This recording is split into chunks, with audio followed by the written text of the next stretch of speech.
ও মা তুমি আমার জননী ও মা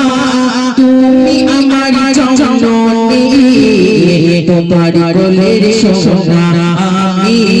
তোমার কোলের সোনা আমি তোমার কোলের সোনা আমি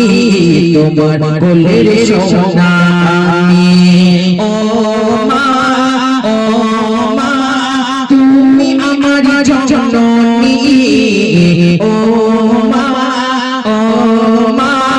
তুমি আমার জননী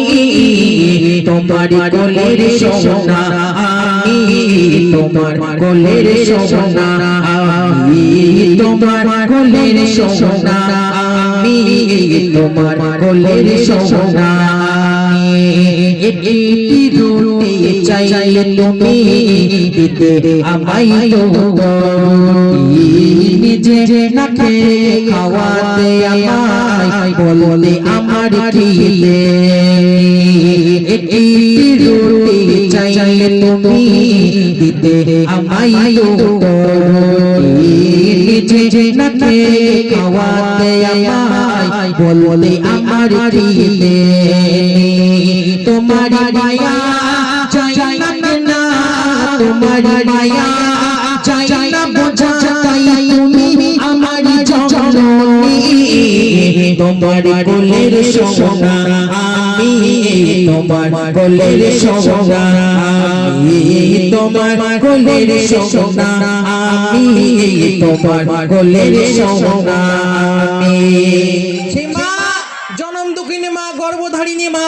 এমন একটা পর্যায়ে চলে গেল ডাক্তার বাবু বলছে যদি মাকে বাঁচাতে হয় সন্তানকে বাঁচানো যাবে না আর যদি সন্তানকে বাঁচাতে হয় মাকে আর বাঁচানো যাবে না এমন একটা পর্যায়ে গার্জেন সকলেই বলছে মাকে বাঁচাও কেন মা থাকলে সন্তান আবার দুনিয়ায় আসবে আর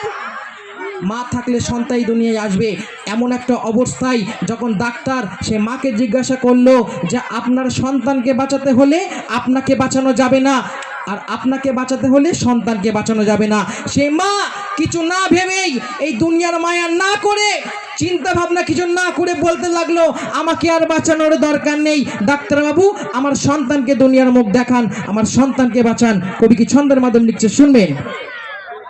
সাইতো ছাড়া বাসে ভালো তেমন কিছু মাগছে ছেলের চোখে স্বপ্ন কত রাতে মা ঘুমাই সাইতো